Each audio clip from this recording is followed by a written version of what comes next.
Hello, I'm Don Barnett, and this is Elk Valley Conversations. We're out here with Heiko Socher beside me, and the month is September, the year is 2002, and tomorrow we are going to participate in the inaugural hike of one of the premier mountain hiking trails in this area. It's officially registered as the Mountain Lakes Trail, but we're going to call it by the name that everyone calls it and knows it by around here, Heiko's Trail. Heiko and his wife, Linda Socher, have hiked this trail several times from both directions. The inaugural hike tomorrow is organized by backcountry guide Steve Kite and his wife Janet Kite of Outdoor Pursuits, Outdoor Mountain Pursuits. And let's talk with Heiko Socher, former ski hill owner, mountaineer, outdoorsman, and trail builder. Heiko, thanks for coming on here and spending a few minutes with us. How long have you been working constructing this trail? Well, the idea originated 2 years ago, and last year I started working on it to get an outline of it and get permission from the Forest Service. Oh, okay. And what was up here when you came up here? Were there other trails or anything much? Well, I found this old portable sawmill setting here, first of all. Okay. And beyond that, people have hiked and ski toured and snowmobiled, but there weren't really any trails there. Okay, and now you have been working hard on a daily basis to get this trail in shape and in order, and that's why we're able to hike it tomorrow. Any particular reason why you're pushing so hard to get this trail done this summer?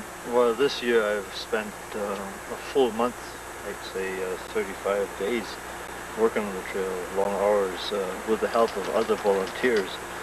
We want to make a big push to get it in reasonably good hiking shape, this year being the year of the mountains. Okay, and now you've registered the trail with forestry? Well, I outlined the location, and Forest Service came to take a look at it, and thereafter gave me permission to go ahead and build the trail with certain conditions. Oh, okay. What kind of conditions did they have? Well, they stated clearly it was to be a hiking trail, not for biking and not for wheels. Okay. It was also to be a trail for a day hike with no overnight camping along the trail. Okay. Now we're fairly close to the beginning part. When we hike tomorrow, we're going to hike from the Hartley Lake end over to Island Lake end, as I understand it. That's why we call it Mountain Lakes Trail. Okay, okay, I see. Okay, and now the near this end, we're fairly close. Behind us here is there's a cave somewhere in here. Right. Is there a name for that cave? That's right. Below the tall mountain that we see there, which is Mount Bizarro and Soda Walls, there's an interesting cave in the draw, and it's called Bizarro Cave. Okay. Well, there's also a waterfall, the spring that comes out of the mountain, and that's the water rushing that you can hear right now. We found that also a couple of years ago, and it's a very pretty sight there. Okay, so we are in for a treat when we hike this trail. I think it's a very scenic location, and I just thought that's why people should get an opportunity to see that, see these little wonders at the base of the mountain, and also see the beautiful scenery up higher, the alpine terrain. Okay. With a trail that's a gentle grade. For most part of it, it makes it possible for many more people than in the past to see what beautiful scenery we have right next to our Fernie. Well, I'm hoping my knees hold out tomorrow, because I'm looking forward to this. And now John O'Brien, the cameraman, and I are going to go back to Fernie. It's we left there at 7 this morning. It's probably not 8 o'clock yet, but I understand you're not coming back with us. You're going in the opposite direction. Well, I'm going to go to work today and make it a bit better for the hike. You're going to tomorrow. put in another day in the trail, and Sure. You started at about 7 this morning. When will you get home tonight? What kind of hour? It's usually 12-hour days in order to make it worthwhile. A 12-hour day. Well, listen, thank you for this little conversation here, and thanks for the trail. We look forward tomorrow. I look forward to seeing you tomorrow. Good luck today. Okay. Thank you, Don. Thank you. We were in rain, but no one was going to miss this historic inaugural hike of Heiko's Trail. People met at the Tourist Information Chamber of Commerce parking lot on a cloudy morning to drive to the trailhead near Hartley Lake. We need to be to the pass by about 1 o'clock to make it all the way through. Is sort of our turnaround time. Not that we have an Everest here, but so when we get to the pass, we'll regroup, figure out exactly who's going to continue on from there, and those that aren't going to continue along can meet up with Rick. Okay? If you think this is a trail, I have to inform you, it's meant to be a trail. Only the first part has really been worked on intensively. You start to hear the waterfall, actually. It's up on the, pops out of that cliff that's up there. We hiked from Hartley Lake toward Island Lake Lodge, and before long we passed the historic abandoned sawmill and were soon in the ladders and walkways up the steep terrain. Before the 18-kilometer, 8 to 10-hour hike would be over, we would experience rain, warm sunshine, wind, thunderstorms, and pellets of snow. We were on a mountain trail on a mountain day. This trail is the area's first trail of assisted walkways, bridges, and ladders similar to the model trails characteristic of European wilderness areas. Heiko spent many days working with volunteers and alone with pick, shovel, axe, and chainsaw to connect difficult parts of the trail. All the supplies had to be backpacked into the remote areas. Short sections of the trail were steep but not extreme as we followed the trail through majestic hillsides and magnificent scenery.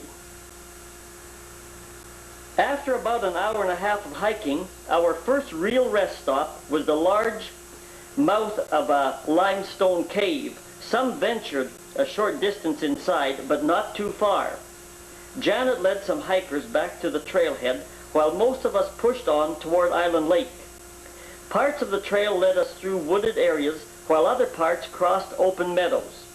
The trail was marked with piled rocks, like those historic Inuksuks that were originally devised for landmarks on the Arctic tundra by early Inuit people.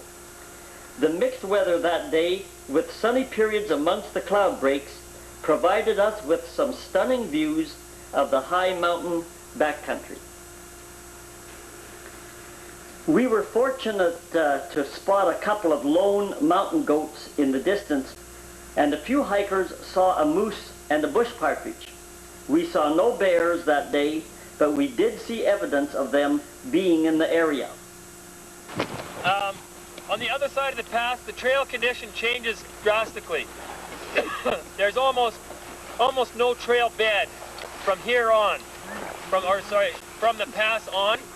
So it's side hilling on grass, side hilling on loose rocks for quite a bit of it. As we mentioned, when we get to the pass, that's probably about 2/5 of the way. So it's not even halfway. We've done maybe half of the vertical, but we have a considerable distance on this side of us. We're probably only about a quarter of the way through the distance of this hike. We have to have people decide realistically whether they're going to continue on or come back.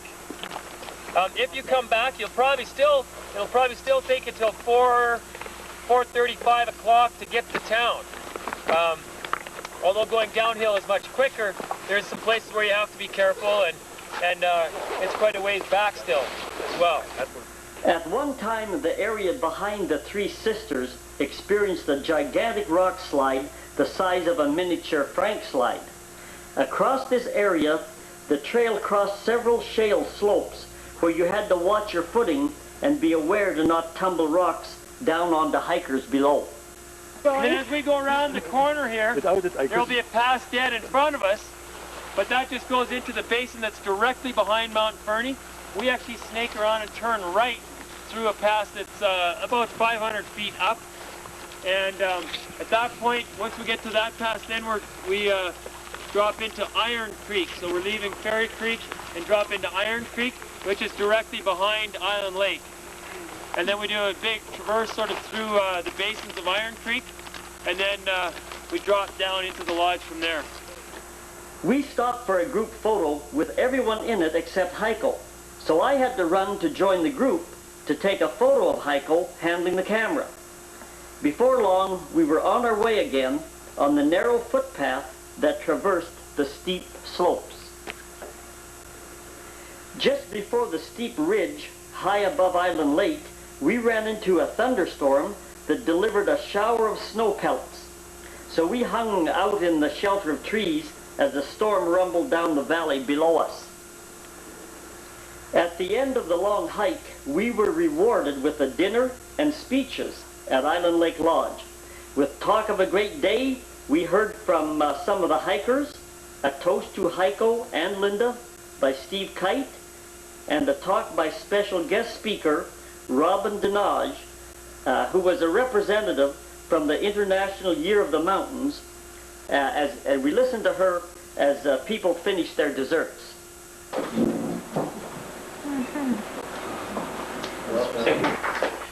Okay, we had a great hike, and you know what's good about these hikes, these group hikes that I like?